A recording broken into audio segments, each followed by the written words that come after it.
Olá, amigos da TV O Impacto, do jornal O Impacto. Estou hoje recebendo aqui a visita do Ronildo Pereira da Silva.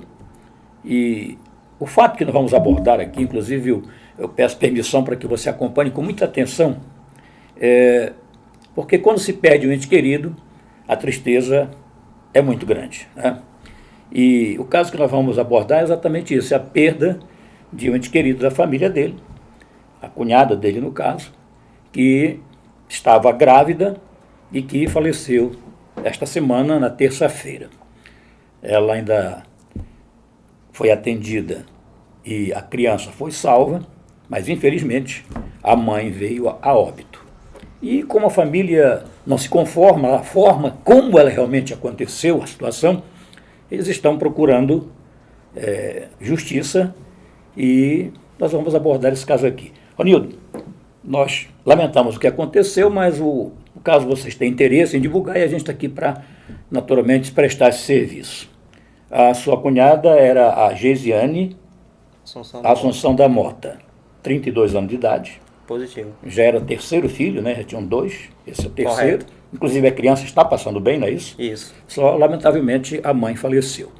Como é que foi essa situação? Porque você me dizia que a principal revolta de vocês hoje, da família toda, é saber a causa-morte da Geisiane. Correto. É porque ela estava gestante, já estava no período de T, e ela deu entrada no Hospital Municipal de Santarém na segunda-feira, mandaram para casa com dores.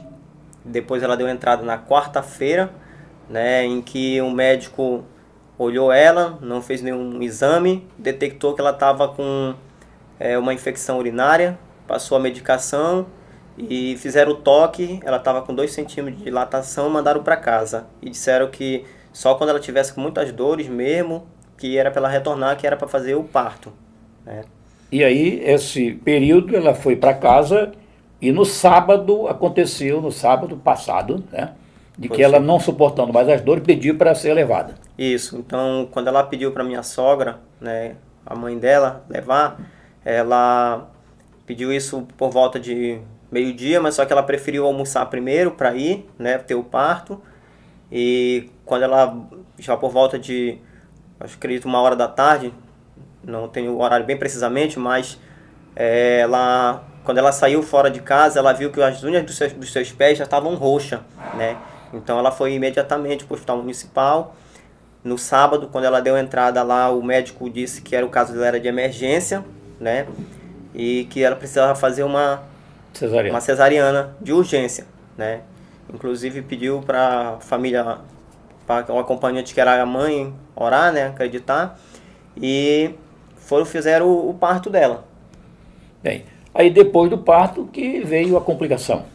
Isso, porque depois ela ficou respirando diretamente pelo balão de oxigênio, né? A criança estava tudo bem, mas ela todo o tempo ficou no balão de oxigênio, foi para uma sala vermelha, não teve contato com a família nesse tempo, não foi passado um boletim médico de tudo que teria acontecido lá na sala de cirurgia, e não foi nada esclarecido para a família, né? Sendo que ela só retornou, ela foi para o leito no domingo à tarde, né? Que ela apareceu no leito, aparentemente bem, né? Mas ela alegava que tinha muita agonia, muita inquietação, né? Falando.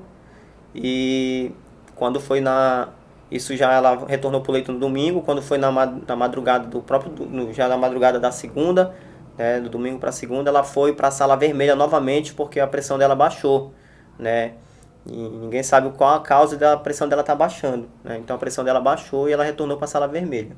Bem, então entendo também que uma das alegações de vocês é que faltou comunicação, né, a informação para a família, e isso deixou vocês realmente preocupados e chegando depois ao pior, que foi a morte dela. Isso, então, como ela retornou na madrugada da segunda-feira para a sala vermelha, sempre nós pedimos para ter informação, mas ninguém tem acesso, ninguém pode entrar, a pessoa fica isolada, né? E eu até cheguei a perguntar pra minha sogra, ela tá bem, ela não fica, tipo assim, triste porque ela tá sozinha num lugar, isolada, né? Então ela disse, a gente não consegue ter acesso até ela, né? E isso já o dia todo da segunda-feira, né? Ela ficou lá e ninguém tinha informação. E quando nós tivemos informação, né, que algo poderia estar acontecendo de errado, fomos para lá e quando chegamos lá, o boletim médico saiu às 5 horas, 6 da hora da tarde, esse horário, né? E o médico veio dizer que ela tinha tido 2 paradas, né? Cardiorrespiratória, né? E a minha sogra perguntou para ele, o que estava acontecendo, né? E ele disse que ela tinha tido 2 paradas, né? E ela disse, mas por que, doutor? E ele disse que ela tinha tido uma pneumonia, um princípio de eclâmpsia e também ela tinha tido uma outra situação que eu não lembro bem no momento, né? E ela disse, por que não falaram isso antes? Né? Porque todo esse tempo ela estava da cirurgia para lá, né, para a sala vermelha e nunca tinha sido comunicado nada. Então ela teve essa parada e ele disse que se não, eles não conseguissem uma UTI, ela poderia entrar em óbito. Bem, e depois disso aí, foi conseguido o leito da UTI? Foi, né? Foi conseguido, né, o leito da UTI, com muito esforço, sabe? No próprio hospital municipal? No próprio hospital municipal. Então, isso às 8 horas da noite e às 9 horas da noite ela desceu para a UTI já da segunda-feira. Bem, e aí, infelizmente, veio o caso pior, que foi a perda, né? Ela foi a óbito. Isso. E agora a família reclama que, além da falta de informação, vocês buscam a causa-morte, porque segundo, inclusive você apresentou aqui o documento, o atestado, diz que a causa da morte é desconhecida, é isso? Isso. Então, como é que eles dizem que é uma causa desconhecida se ela estava sendo assistida pelo hospital municipal desde o sábado, né? E no final diz assim, eu não sei o que aconteceu, será que isso é correto, né? Então a gente busca um esclarecimento, até porque o médico que atendeu ela no momento, né, já na UTI, que eu tive acesso, eu tive contato com o médico, não acesso a ela, disse que ela estava entrando às 11 horas da tarde, às 11 horas da manhã, eu fui para isso já da terça-feira, eu fui para uma visita, né, que eles dão um plantão médico. Então eu tive acesso, né, ao médico que assistia à UTI, né, e ele me relatou que o caso dela era muito sério, muito complicado, que ela já não urinava, que a pressão dela não normalizava, e a gente não sabe por que não normalizava, tinha uma complicação, né, e que isso às 11h30 da manhã, né, e que era muito delicada a situação dela, né, mas ele não relatou que ela tive algum problema de coração, como anteriormente até o próprio um dos médicos falou que ela tinha problema. Então ele não relatou coração, ele disse que ela teve uma esqueci a palavra, né? Embolia pulmonar, né?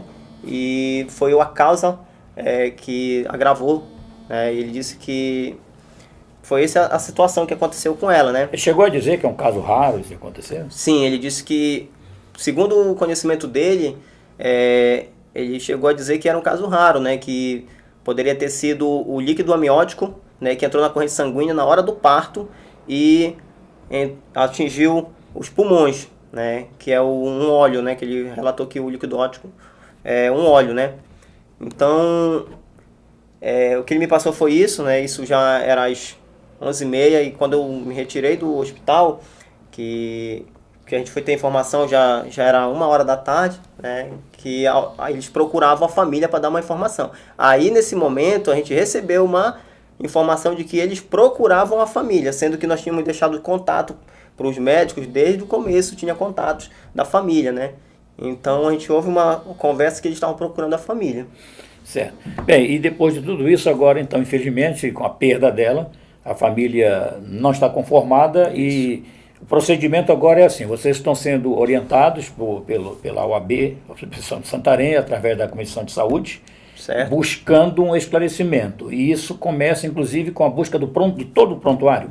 Isso. Então, nós já solicitamos, né, dentro dos órgãos competentes do Hospital Municipal e eles nos deram um prazo de 15 dias para nos entregar esse material, sendo que ele pode entregar antes também, assim que tiver tudo ok, né, para que nós possamos dar prosseguimento, né, desvendar esse grande mistério também, né, que aconteceu, porque a gente não tem nenhum esclarecimento. Até porque, quando aconteceu o falecimento dela, o próprio médico que estava assistindo a UTI pediu uma necropsia, né, que foi rejeitada pelo delegado da Polícia Civil, rejeitou a necropsia, e retornamos para o municipal, foi retido esse requerimento da necropsia, e nos passaram um laudo, né, porque nós precisávamos, a família desesperada precisava retirar o corpo daquela pedra lá, onde fica abandonado, um corpo jogado lá, né, e a gente viu aquela situação de descaso com um ente querido, né. Então o médico passou um laudo, e logo após que ele passou esse laudo, que a gente foi observar direito, que colocou causa desconhecida, né. Então, até então, nós só aguardamos o esposo da referente falecida, né, da Geisiane, chegar para que nós pudéssemos buscar respostas mesmo. Então, tá certo, Ronildo. Então, está esclarecido, né, o objetivo da família, que é esclarecimento da causa-morte. E, junto com isso, é claro, lamentar, né, a perda da Geisiane, e deixa aí, portanto, 3 crianças órfãs. Isso, uma jovem de 32 anos, com muita saúde, né? Então, é isso. Felizmente. Uma pena. Tá certo. Então, a gente vai aguardar e acompanhar o caso, né, para ver realmente em que situação vai ficar. Nós levamos até você, então, essa reportagem que mostra o que aconteceu por ocasião do falecimento de uma paciente no Hospital Municipal de Santarém, que deu entrada para dar à luz a uma criança, passou por uma cesariana, depois teve complicações e veio a óbito. E a família, não conformada, busca agora o esclarecimento dessa situação. É isso. Ok? Muito obrigado pela atenção. É a TV O Impacto, sempre levando a melhor informação para você.